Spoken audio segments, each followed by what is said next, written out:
გამარჯობათ, ვაგრძელებთ ჩვენ საუბრებს სტუდიაში. დღეს ყავს ძალიან საინტერესო სტუმარი. ეს არის ერთდროულად გენეტიკოსი, ანთროპოლოგი. ეხლა ამჟამად მუშაობს გერმანიაში. ეს არის ივანე ნასიძე.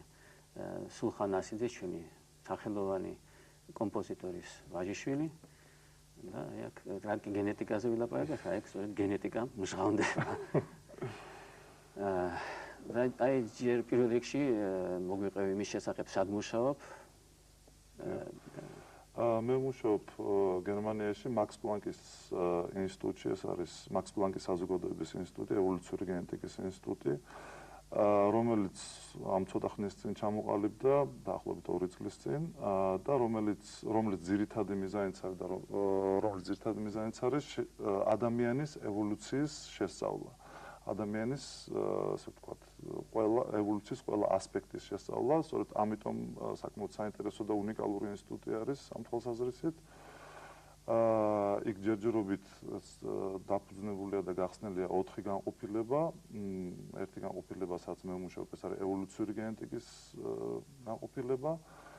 აგრეთვე არის განვითარებადი ფსიქოლოგიის, პრიმატოლოგიისა და ლინგვისტიკის განყოფილებები. ეს არის მაქს პლანკ ინსტიტუტის ფარგლებში და სალექციო მოღვაწეობას არ ეწევით. სხვა შორის მაქს პლანკის საზოგადოების ინსტიტუტები ამ მხრივ საკმაოდ უნიკალურია და მე მგონი მსოფლიოში არც ერთ სხვა ქვეყანაში მსგავსი საბჭოთა კავშირის გარდა. საბჭოთა კავშირის გარდა, რა თქმა უნდა, არ არის.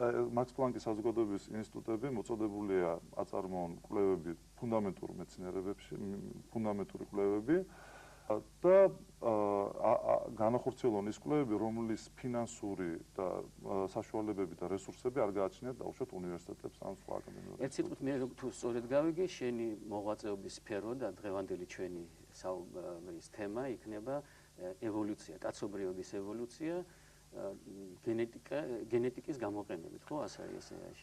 შეიძლება ესე ვთქვათ, ესეთ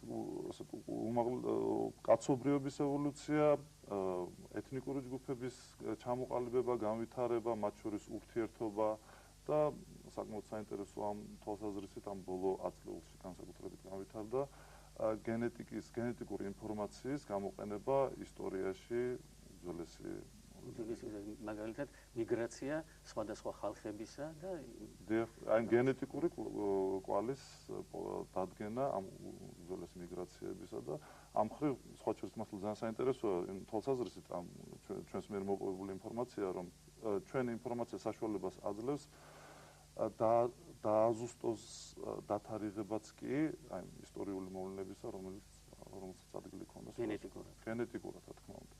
აი, რამდენადაც მე ვიცი, ახლა შენ კერძოდ კავკასიერთთან ხარ დაკავებული, ხო? კავკასიერთი და აი ამის შესახებ რამდენიმე სიტყვა. ვინაიდან მე დავიბადე და გავიზარდე საქართველოში, უპირველეს ყოვლისა, რა თქმა უნდა, ჩემი ინტერესები ისევ და ისევ საქართველოსთან და ამ რეგიონთან, კავკასიასთან არის დაკავშირებული და კავკასიის ხალხების გენეტიკის შესწავლა მე დავიწყე დაახლოებით 1984-95 წლიდან, უკვე საკმაოდ დიდი ხანია.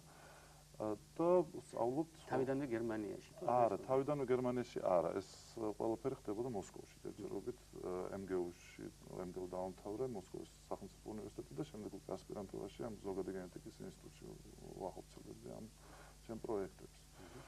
სწავლობდი და ვსწავლობ კავკასიის ხალხების გენეტიკურ მრავალფეროვნებას, მათ შორის ურთიერთობას, თუ რამდენად არიან ისინი ერთმანეთთან გენეტიკურად ახლოს თუ დაშორებულები, რამდენად მნიშვნელოვანი არის გენეტიკური მრავალფეროვნების ჩამოყალიბებაში დაუშვათ იგივე ენები, გეოგრაფიული ბარიერები, რომელთაც საკმაოდ მდიდარია ჩვენი რეგიონი. ორი სიტყვით ეს არის.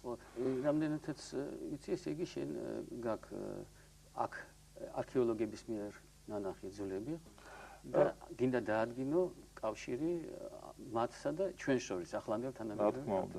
ეს კიდევ ერთი აბსოლუტურად დამოუკიდებელი მიმართულებაა ჩემი კვლევების და ჩემი ინტერესების. პირველ რიგში მაინც მე დავიწყე ჩემი კვლევები კავკასიის თანამედროვე მოსახლეობით და ამ მიზნით დაახლოებით 5-7 ექსპედიციის განმავლობაში ჩემ მეგობრებთან ლევან შენგელიასთან და ზურაბ ინასარიძესთან ერთად ვაგროვებდით სისხლის ნიმუშებს.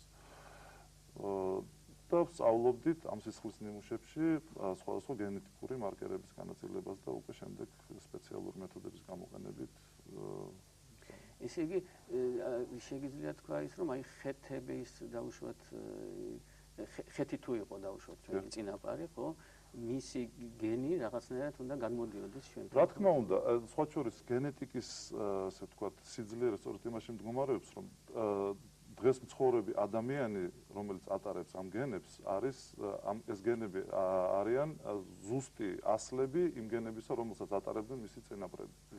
იმ შემთხვევაში თუ რომელიმე პიროვნება დაუშვათ 200-300 წლის წინ, 1000-3000 წლის წინ დაუშვათ არ დატოვა შთამომავლობა, იმ გენებამ ჩვენამდე არ მოაღწიეს.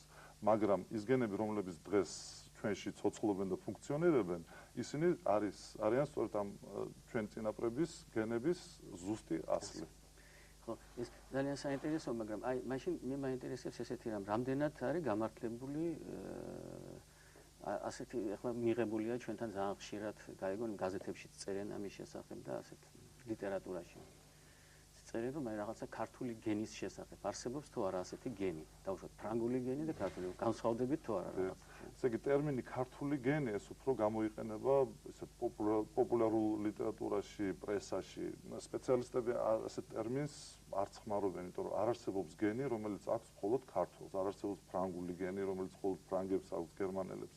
აქ შეიძლება საუბარი მხოლოდ და მხოლოდ გენების კომბინაციაზე და კომპლექსზე, რომელიც ჩამოყალიბდა ქართველების შემთხვევაში ქართული ერის ისტორიის განმავლობაში და რომელიც მოიცავს და სხვათა შორის რომელშიც შეიძლება ესე ვთქვათ ჩაწერილია ქართული ერის ისტორია გენეტიკურ დონეზე. ისტორია სწორედ ვინ მოვიდა, ვინ წავიდა. რა თქმა უნდა. ასე კი ხდება. მომავალში ალბათ შესაძლოა თუ გაგრძელდა ასეთი კვლევა, ამის გამოკვლევა გაცილებით უფრო მეტი სიზუსტით ვიდრე დაუშვათ აქამდე ისტორიკოსები აკეთებდნენ ამას. მე უფრო დავაზუსტებდი ამას, გაცილებით უფრო მეტი სიზუსტით შეიძლება არა, მაგრამ ყოველ შემთხვევაში ის ინფორმაცია, რომელიც ჩვენ გვექნება და რომელიც ჩვენ გვაქვს, არის ძალიან კარგი და საკმაოდ მძლავრი დამატება იმ ინფორმაციასთან, რომელიც ისტორიკოსებს გააჩნიათ. ჩვენ არა გვაქვს არავითარი პრეტენზია ისტორიკოსების საქმე ვაკეთოთ. უბრალოდ ხდება სხვა ტიპის ინფორმაციით შევსება ამ საერთო სურათს. ის რომ არქეოლოგებმა აღმოაჩინეს ის ძვლები, დაათარიღეს ის და მე შენ ისინი წაიღე და ის ძვლები და ეხლა იკვლევა ამას, ეს უკვე მეტყველებს იმაზე, რომ თქვენ საერთო სამუშაო გაქვთ ერთად მუშაობთ. და ჩვენ შეგვიძლია ისეთ პასუხებს გავცეთ, ისეთ კითხვებს გავცეთ პასუხი, რომელიც არქეოლოგებსაც აინტერესებს, მაგრამ მათი სპეციფიკიდან გამომდინარე, მათ არ შეუძლიათ ამაზე პასუხი გაცემ. ისინი სწავლობენ, დაუშვათ, მატერიალურ კულტურას. მაგრამ ვინ იყო ის ხალხი, ვინც ამ მატერიალური კულტურის მატარებელი იყო, ამაზე პასუხის გაცემა საკმაოდ რთულია და ეს ყველაფერი ხდება ირიბად. სწორედ ჩვენ შეგვიძლია გენეტიკური მეთოდების გამოყენებით, სწორედ აი ამ გვარ კითხვებზე გაეცეს პასუხი უბრალოდ. ამიტომ ძალიან კარგი სიმბიოზია არქეოლოგ ისტორიკოსებსა და გენეტიკოსებს შორის. ეს ნიშნავს იმას, რომ ახლანდელი ანთროპოლოგია აქტიურად იყენებს გენეტიკას, გენეტიკურ მეთოდებს და ამდენად როგორც თავიდანვე ითვლებოდა ფილოსოფიაში მიმდინარე ყველანი ისე ერთიანდება ყველა მეცნიერი. აქვე ალბათ ფიზიკოსების ისიც გჭირდება დაუშვათ რადიაციული მეთოდები რომ დაადგინოთ თარიღები და ასე. ესე იგი თავიდან კლასიკური ანთროპოლოგია, რომელიც ჩამოყალიბდა მე-19 საუკუნის დასაწყისში, რა თქმა უნდა, აბსოლუტურად განსხვავებული იყო და ეს კლასიკური ანთროპოლოგია დაახლოებით მე-20 საუკუნის 60-იან, 70-იან წლებამდე მოახდინა კლასიკურმა ანთროპოლოგიამ. შემდეგ მოხდა გენეტიკისა და ანთროპოლოგიის სინთეზი. რამაც აფეთქების მსგავსი ეფექტი გამოიწვია, ვინაიდან ის უზარმაზარი ინფორმაცია, რომელიც იყო დაგროვებული ანთროპოლოგიაში ერთის მხრივ და გენეტიკაში მეორეს მხრივ, გაერთიანდა და თვისობრივად ახალი, ასე ვთქვათ, ინფორმაციის მიღების საშუალება მოგვეცა ჩვენ შემთხვევაში. აი თუნდაც მაგალითს მოგიყვანთ, მე მგონი ძალიან საინტერესო იქნება ჩვენი მაყურებლებისთვის ნეანდერტალელის შემთხვევას. მე-19 საუკუნის შუაში 1856 წელს აღმოაჩინეს ნეანდერის ხეობაში პირველი ნეანდერტალელის ძვლები და ანთროპოლოგები თითქმის უკვე საუკუნე ნახევარი სწავლობდნენ, რა თქმა უნდა, შემდეგ სხვა ნეანდერტალებიც აღმოაჩინეს, მაგრამ სწავლობდნენ ნეანდერტალებს და ფიქრობდნენ, რომ ნეანდერტალელი იყო ადამიანის უშუალო წინაპარი. მით უმეტეს, რომ ნეანდერტალელი ცხოვრობდა ადამიანთან ერთად ევროპის კონტინენტზე რამოდენიმე ათეული ათას წლის განმავლობაში და გადაშენდა 30-28 წლის წინ. სულ რამოდენიმე წლის წინ მოხერხდა ისევ და ისევ ჩვენი გენეტიკური მეთოდების გამოყენებით ამ პირველი ნეანდერტალელის ძვლიდან დნმ-ის, ანუ იმ მოლეკულის გამოყოფა, სადაც ეს მემკვიდრული ინფორმაცია არის ჩაწერილი და შედარება ადამიანის მსგავს, ასე ვთქვათ, გენებთან. აღმოჩნდა, რომ ნეანდერტალელსა და ადამიანს შორის, ასე ვთქვათ, გენების გაცვლა საერთოდ არ იყო. ჩვენი წინაპარი არ არის. ჩვენი წინაპარი არ არის და ამან საოცარი აჟიოტაჟი გამოიწვია მთელ მსოფლიოში. და დათარიღდა, უფრო მეცაც გეტყვით, დათარიღდა გენეტიკური გენეტიკური მეთოდების საფუძველზე, თუ როდის ყავდა ნეანდერტალელსა და თანამედროვე ადამიანს საერთო წინაპარი. და ეს თარიღდება დაახლოებით 6 ყავდა წინაპარი. საერთო წინაპარი ყავდა. ეს საბოლოო ჯამში ჩამოყალიბდა როგორც ორი პარალელური შტო, რომელთა შორის, ასე ვთქვათ, მაგრამ ჩვენ უკვე ნეანდერტალებთან კავშირი გვაქვს მხოლოდ ჩვენი მათი პაპის საშუალებით. თუ გნებავთ, ესეც უწოდოთ, თუმცა ამ პაპის ასაკი არის დაახლოებით 700.000 წელი. ასე ვთქვათ. ამიტომ ეს საკმაოდ საინტერესო ძალიან საინტერესო. სფერო არის. აი, კიდევ ერთი ასეთი ამას წინათ დავიკითხე სტატია, რომელშიც ეწერა, რომ გენეტიკური მეთოდებით, აი, შენი სპეციალობის ხალხმა აღმოაჩინა, რომ ყავს საერთო დედა, ასე ვთქვათ, ევა. ხო და ამის შესახებ თუ შეიძლება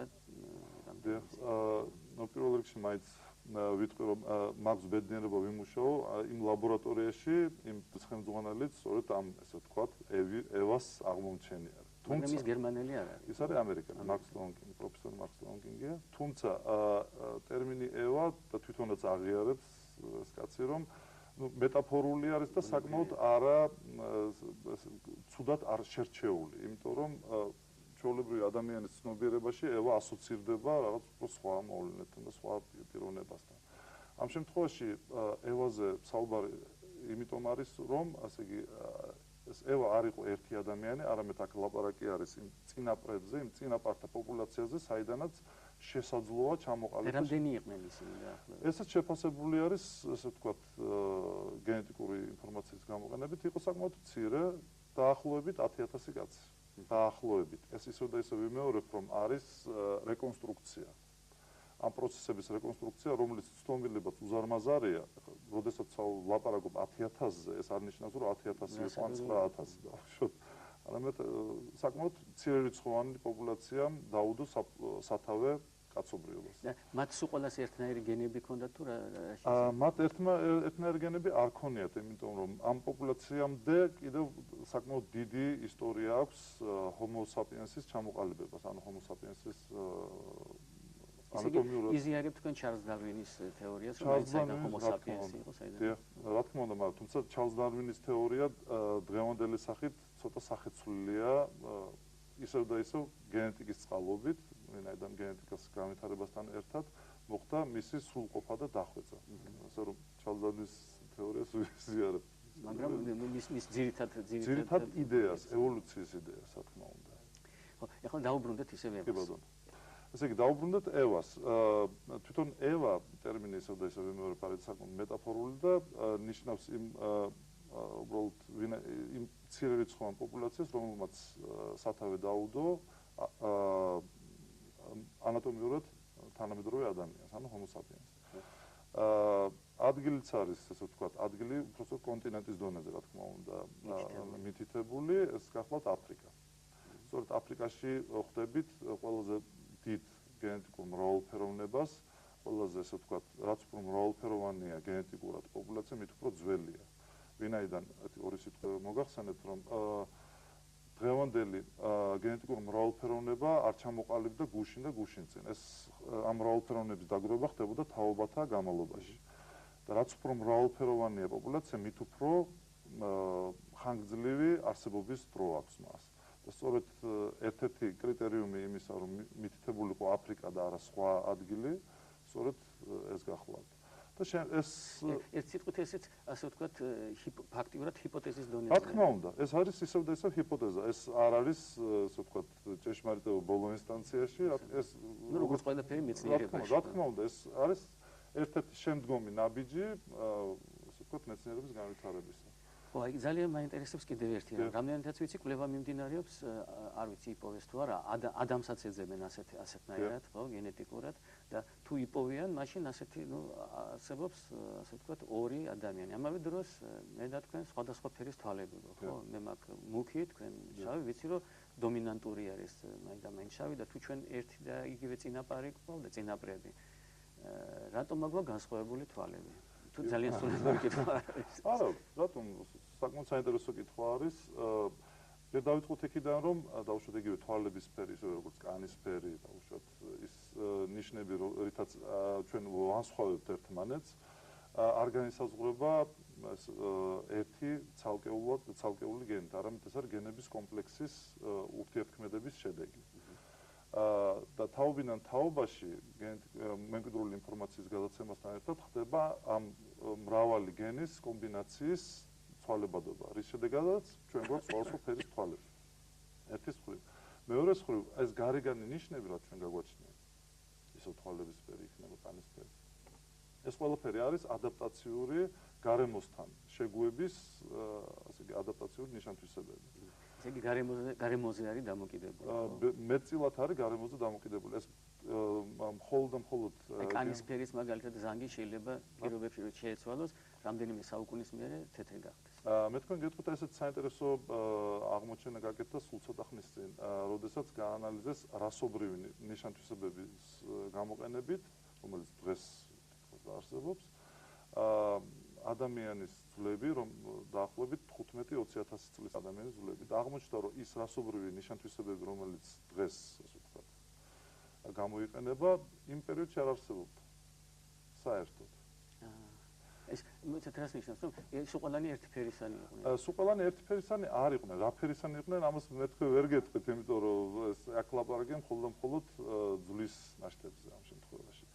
ადამიანის განსახლებასთან ერთად ადამიანი ხდებოდა განსხვავებული და სულ სხვადასხვა გარემო პირობებში. თაობათა განმავლობაში ხდებოდა გარკვეული შეგუებითი ადაპტაციური ნიშან-თვისებების კომპლექსის ჩამოყალიბება, რითაც ეს ხალხი იყო მაქსიმალურად შეგუებული იმ გარემოსთან, რომელსაც ისე იგი რასები განაპირობა გეოგრაფიამ. რასები ფაქტიურად განაპირობა გარემომ და გეოგრაფიამ. მეცაც გეტყვით, ამ აი სულ 2 წლის წინ გამოქვეყნდა ერთ-ერთ ცენტრალურ ჟურნალში, ჩვენს სფეროში,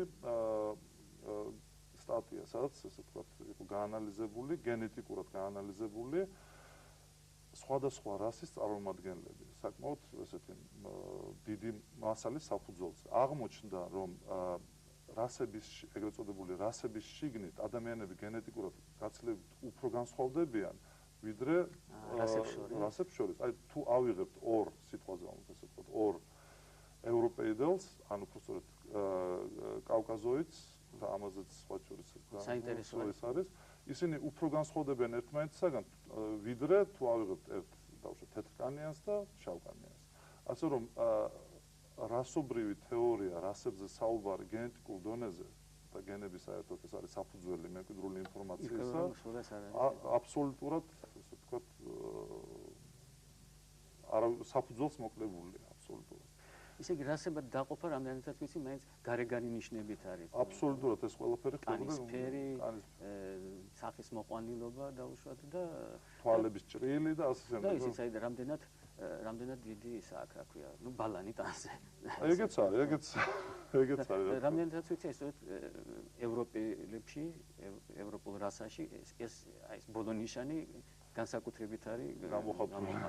სხვა შორის ევროპულ რასასთან დაკავშირებით ტერმინი ევროპეიდული რასა არის წმინდა რუსული ტერმინოლოგია.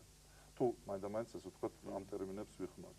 მთელ მსოფლიოში ლიტერატურაში გამოიყენება კავკასოიდური რასა. მე რამდენადაც მახსოვს, ვიღაცა ბლუმენბახი ყოფილა ასეთი, მოიგონა. დიახ, ეს არის მე-18 საუკუნის ანთროპოლოგი, გერმანელი ანთროპოლოგი ბლუმენბახი, რომელიც მოგზაურობდა, ესე იგი ევროპიდან წამოვიდა, მოგზაურობდა მცირე აზიაში და ესტუმრა კავკასიასაც და მას აქვს ახლა ზუსტი ციტირება არ შემიძლია, მაგრამ ძალიან ესეთი ჩვენთვის სასიამოვნო და ლამაზი სიტყვები, ნათქვამი და მანვე შემოიტანა ეს კავკასოიდური მიზეზი, რატომაც მან შემოიტანა ის არის, რომ კავკასიაში ამ რეგიონში ცხოვრობს ულამაზესი ხალხი, და განსაკუთრებით გამოირჩევიან თავის სილამაზით ქართველები. და მე თავის ესე ვთქვათ მონოგრაფიაში ქალები მოეწონა ეს. ქალები რა თქმა უნდა. და სწორედ ეს იყო ერთ-ერთი მიზეზი იმისა, რომ მან შემოიტანა ეს ტერმინი. თუმცა მეცნიერის წმინდა ისტორიულად ჩამოყალიბებული, ტრადიციულად ჩამოყალიბებული ტერმინია, თუმცა რა თქმა უნდა, ესე ვთქვათ, არავითარი მეცნიერული საფუძველი მას არ გააჩნია. მეორე მხრივ, რა თქმა უნდა, ძალიან სასიამოვნოა, რა თქმა უნდა. ნუ შეიძლება კი იმიტომაც ქონდა ის, რომ ნუ პრინციპში ქართველები რაღაცა საშუალო რამდენადაც ვიცი ამ კავკასიური მასში შედიოდნენ ყოველ შემთხვევაში ბლუმენბახის განმარტებით შედიოდა დასავლეთი აზიაც ევროპელების გარდა და ჩრდილოეთ აფრიკაც და ჩვენ სწორედ ყველაზე საშუალოები ვართ მათში და ალბათ იმიტომაც ესე იგი თუ რა თქმა უნდა იგივე ბლუმენბახის მიხედვით თუ ავიღებთ დაუშვათ იგივე წინა აზიელს ინდოელს დაუშვათ ნორვეგიელს ერთი მეორე მხრივ მესამე მხრივ დაუშვათ ესპანელს და ბოლოს დაუშვათ იგი კავკასიელს წარმოადგენს რაღაც გასაშუალებულს ასე ვთქვათ გასაშუალებულ ევროპელს თან ლამაზ ხო თანაც ლამაზ ეს მე მგონი ძალიან კარგი იქნეს რომ ამდენად ევროპის საბჭოში რომ გვიღებენ რა მაგრამ მგონია რომ ეს იყო ესე ვთქვათ ევროპის საბჭოში ჩვენი გაწევრიანების ძირითადი მიზეზი მაგრამ ალბათ კულუარებში ამაზეც იყო საუბარი რა თქმა უნდა კარგით, მაშინ დაუბრუნდეთ ისევ რასებს, ესე იგი რასები გეოგრაფიულად იქნენ ჩამოყალიბებული, ხო? ეხლა თუ მაგრამ ნუ გენეტიკურად როგორც გავიგე ჩვენი საუბრიდან გენეტიკურად ერების ჩამოყალიბება არ ხდება, იქ უკვე სხვა რამ არის რა. ისევ და ისევ ეს დაკავშირებულია ეგრეთ წოდებულ ქართულ გენთან დაუშვათ. რა თქმა უნდა, ერების ნებისმიერ ერს თავისი რომელსაც გააჩნია თავისი საკუთარი დაუშვათ ენა დაუშვათ ან თავისი საკუთარი ისტორია. თავისი გარკვეული გენეტიკური შეიძლება ესე ვთქვათ კომპლექსიც აქვს, რითაც განსხვავდება დაუშვათ მეზობლად მცხოვრები ერისაგან ან დაუშვათ გეოგრაფიულად დაშორებული ერისაგან. სწორედ ერთ-ერთი ჩვენი კვლევის საგანი სწორედ ამ განსხვავებების დადგენა არის.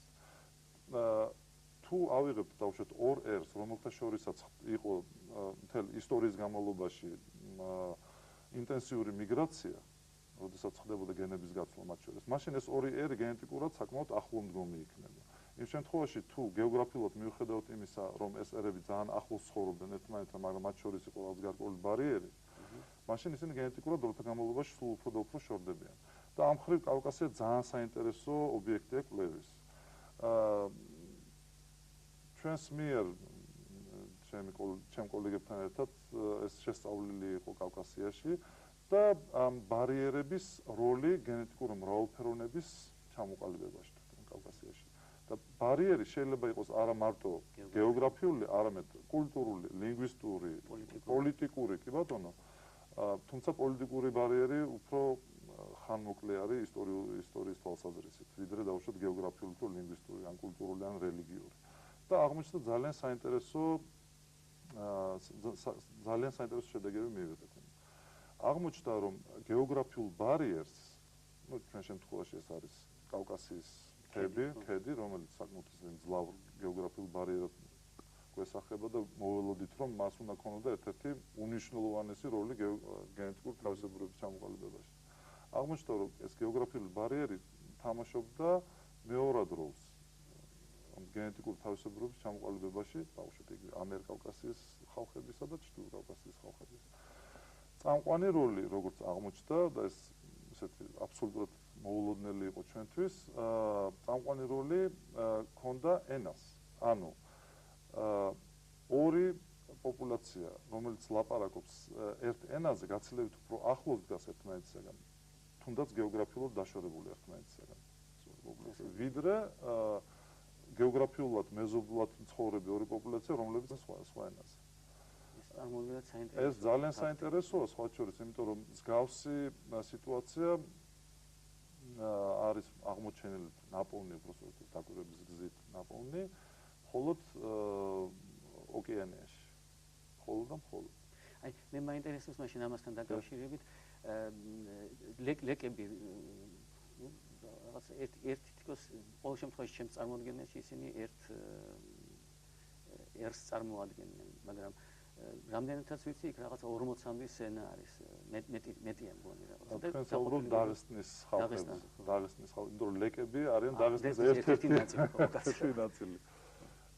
სხვა შორის არა მარტო დაღესტანზე, არამედ მთლიანად კავკასიაზე რო გავარჩევთ, აი თქვენ მთლიანად კავკასიაზე. გენეტიკური თვალსაზრისით თავისი მრავალფეროვნების დონით, ასე ვთქვათ, გენეტიკური მრავალფეროვნება, რომელიც ჩვენ კავკასიაში გვაქვს, მიუხედავად თავისი გეოგრაფიული არეალის სიმცირის მიუხედავად, საოცრად დიდი გენეტიკური მრავალფეროვნებაა კავკასიაში. ეს გენეტიკური მრავალფეროვნება, რომელიც ჩვენ აქ რეგიონში გვაქვს, გაცილებით უფრო მაღალია, ვიდრე მთლიანად რო ავიღოთ ევროპა, უზარმაზარი კონტინენტი.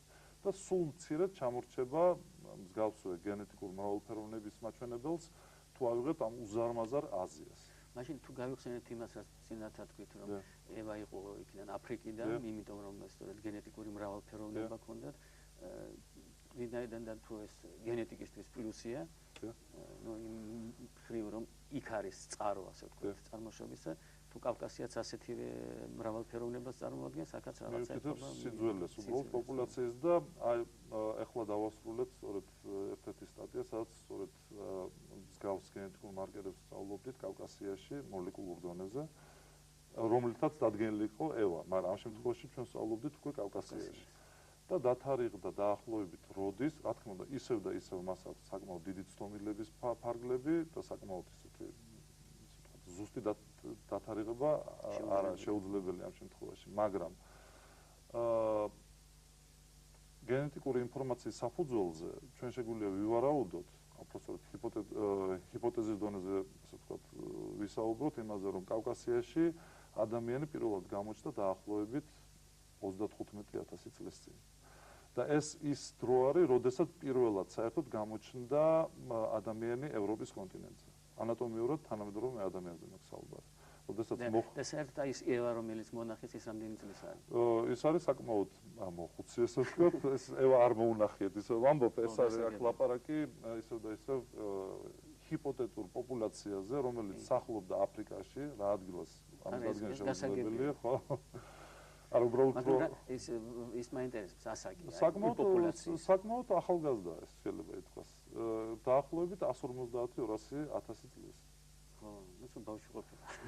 საკმაოდ ახლა თუ შევადარებთ დაუშვათ სხვა ორგანიზმებს, დაუშვათ იგივე სხვა ესე ვთქვათ, ყველაზე ახლომდგომ ჩვენაც უმაღლეს მაიმუნებს, ისინი გაცილებით უფრო ესე ვთქვათ ხანდაზმულები არიან. გასაგებია. ახლა აი მინდა დაუბრუნდეთ ისეთ საინტერესო თემას, როგორც არის მიგრაცია.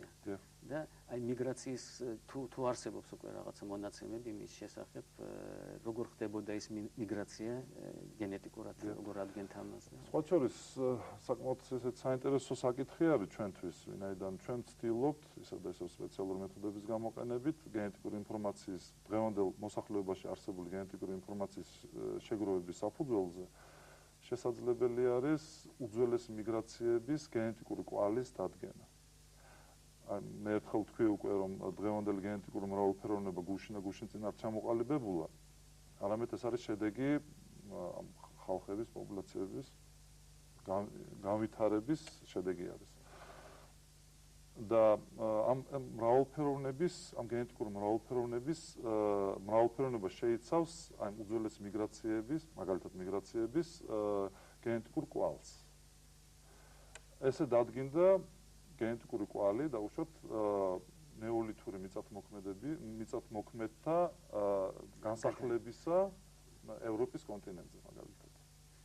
იმას როგორ ადგენთ, დაუშვათ, ვინ ადრე არის მოსული, ვინ გვიან, თუ ეს უკვე ისტორიიდან იღებთ?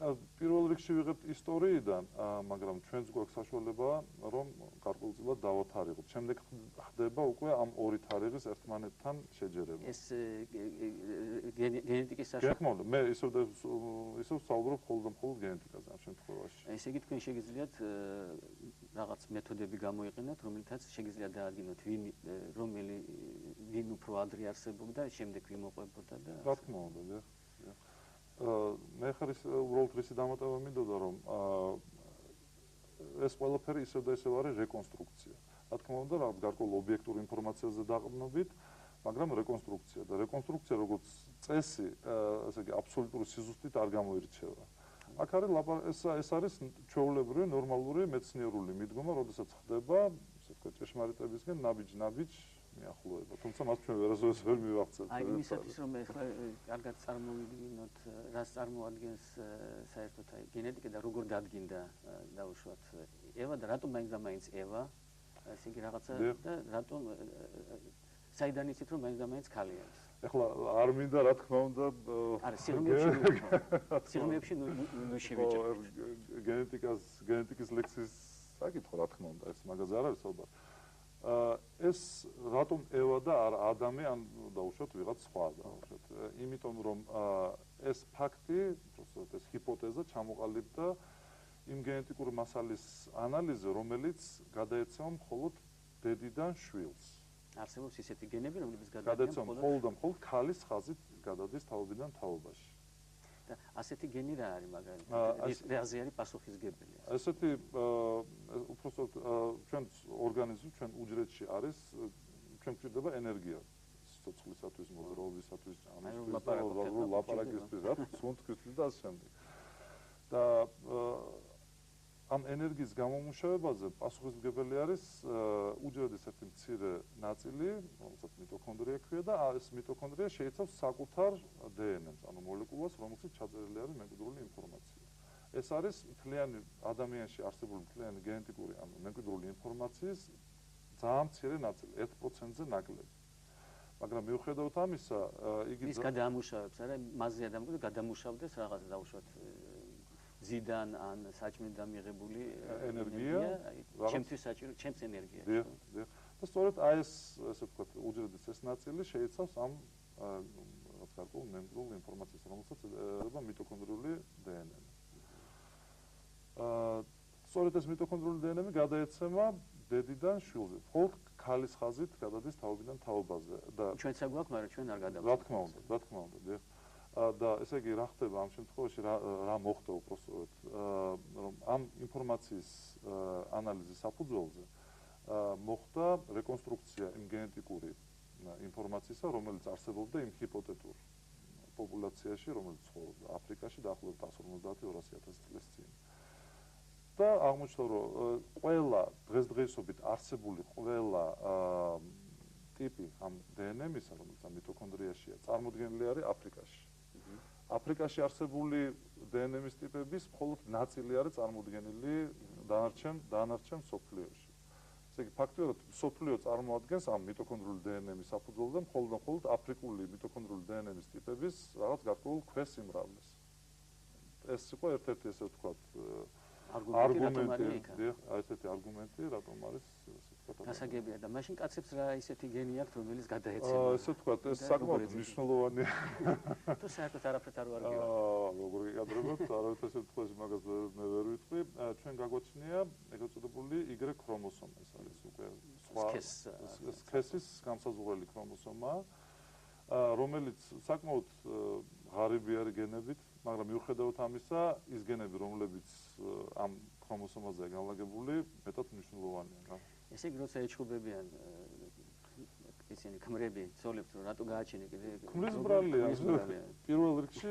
პირველ და უკანასკნელ რიგში ქმრის ბრალია ამ შემთხვევაში. ასე რომ ცოლი ამ შემთხვევაში მეუღლე არავითარ შუაში არ არის. ეს აბსოლუტურად საფუძველს მოკლებულია, რა თქმა უნდა. გასაგებია, მაგრამ მაინც ესე იგი მე ვამაყობ იმით, რომ კაცი ვარ, იმიტომ რომ ჩვენ ის რო არ ყოფილიყო, მაშინ ისინი ვერ გაარჩევდნენ ქალია თუ კაცია და მაშინ იმაზეც ის რასაც ატარებენ ქალები, იმათაც რა თქმა უნდა. თუმცა ქალის როლიც ბუნებრივია, არსებობა რო შეამციროთ რაზე ვლაპარაკი ახლა შემთხვევაში. ძალიან საინტერესო საუბარი იყო. ჩვენი დრო იწურება და აი, როდესაც ჩამოვზანდები კიდევ მე იმედი მაქვს, რომ კიდევ თანხმობას განაცხადებ და თუ კიდევ იქენიში მე აუცილებლად შევეცდები რომ კიდევ ასეთ საინტერესო საუბარი გავაგრძელოთ ჩვენ. ძალიან დიდი მადლობა ამ სტუდიაში მოწვევისათვის, ესეთ საინტერესო საუბრისათვის და მე ერთი რაღაცა დამატება მინდოდა უბრალოდ თვითონ ის სფერო, ის მეცნიერების ის მიმართულება, რომელშიც მე ვმუშაობ, არის ძალიან ახალგაზრდა. ნუ მაქსიმუმ 15-20 წლის ესე ვთქვა თავისი ასაკით. და მით უმეტეს თან ის კავკასიის რეგიონის შესწავლა დაიწყო არც ისე დიდი ხნის წინ. ასე რომ წინ ყოველ შემთხვევაში გეგმების სახით მაინც ძალიან ბევრს მოველით და ალბათ თუ თქვენ გეკნებათ ამის სურვილი რომ მე მოვიდე აქ და მე ძალიან დიდი სურვილი მექნება, ალბათ უფრო მეტ საინტერესოს მოგიყვებით. ძალიან საინტერესო. დიდი მადლობა. დღეს სტუდიაში ყავდა ივანე ნასიძე ბოდიში, გერმანიაში მომუშავე ანთროპოლოგი და გენეტიკოსი. დიდი მადლობა ყურადღებისთვის.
გამარჯობათ, დღეს ისევ მეცხრე არხზე ვართ, ვაგრძელებთ საუბრებს სტუდიაში.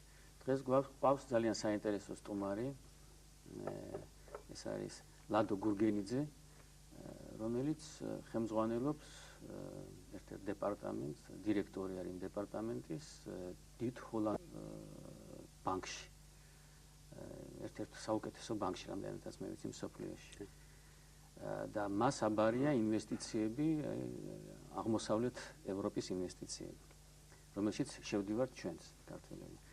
და ახლა გასაგებია რომ ერთი მხრივ ძალიან სასიამოვნოა ახალგაზრდები მიდიან და ძალიან კარგ პოზიციებს იკავებიან და დიდი მიღწევები აქვთ, ეს ჩემთვის ძალიან სასიხარულოა ერთი მხრივ და მეორე მხრივ აი მათი გამოყენება გვინდა და დღეს სწორედ აი ამას შევეცდები რომ გავაკეთო, რომ გავიგო ჩვენი ეკონომიკის არც თუ სახარბიელო მდგომარეობის შესახებ, რატომ არის რა მიზეზები აქვს ამას და ასე შემდეგ. და პირველი კითხვა რომელიც მინდა მიცემ ბატონ ლადოს, ეს არის ის რამდენად აი რას ნიშნავს ჯერ ერთი ინვესტიცია, თქვენ ინვესტიციების ასე ვთქვათ დირექტორი ხართ, ხო? და აი რას ნიშნავს სიტყვა ინვესტიცია, ჯერ აქედან დავიწყოთ. საკმაოდ მოულოდნელი დასაწყისია. სიტყვა ინვესტიცია ნიშნავს ფაქტიურად შემდეგს, იგი მე ვდებ რაღაც აქტივში, ან რაღაც შეიძლება იყოს საწარმო, შეიძლება იყოს ობლიგაცია, ასე შემდეგ, გარკვეულ თანხას იმის გათვალისწინებით, რომ მე ამ ჩემმა ჩადებულმა თანხამ უნდა მომცეს მოგება გარკვეულ უგება, ეს იქნება რაღაც მოკლე